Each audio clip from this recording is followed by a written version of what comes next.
A brand new state-of-the-art prison in New Hampshire sits empty tonight, and it's not because there are no criminals to lock up behind bars. NBC's Kelly O'Donnell explains. Spring arrives late in New Hampshire's North Country, but a man-made delay is breaking hearts and wallets in the town of Berlin. This delay is critical to us. It's going to have an impact on businesses that are struggling to hold on. They're waiting on this. A new federal prison carved out of a mountaintop, a medium security facility that will add more than 300 new jobs.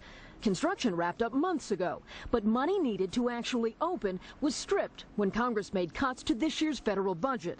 Here's Senator Shaheen. We've got a $276 million prison that's brand new, that's standing empty, because Congress isn't willing to put in about $28 million to get it started. That means no money to transfer inmates here and hire prison staff. I'd like to have a meeting just to regroup. Mark Belanger manages the local unemployment office, where they've been desperate to see those prison jobs filled. But with the constant delays, people are getting discouraged, and they stop asking, and they're kind of waiting to see when it's going to become a reality.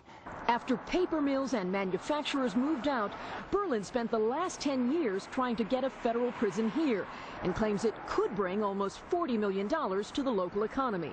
We're certainly counting on some employment and generating some spending in the town and in the county. The Northland Dairy Bar restaurant has been in the Roy family for 50 years. I just can't believe that they spend all that money to build a prison without having the funding to operate it once it's built. And there's a price for not opening. It'll cost taxpayers about $4 million this year to keep this facility maintained, secure, and ready to go. And that's with no inmates here. While Democrats and Republicans say painful budget cuts are necessary, Shaheen calls this cut short-sighted. It doesn't make sense for us to cut in areas that affect public safety, which is an issue here with respect to starting up this new prison. But funding will stay locked up until at least next year's budget, and Berlin will have to wait. Kelly O'Donnell, NBC News, Berlin, New Hampshire. When we come back, the young woman who's about to walk down the aisle into a world most of us can only imagine. How did a young woman with roots in the coal mines get all the way to Buckingham Palace? In America, there's an energy you can feel.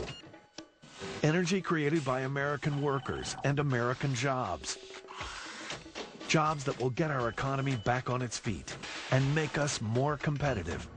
Jobs powered by affordable energy, generated by our most abundant domestically produced fuel, coal.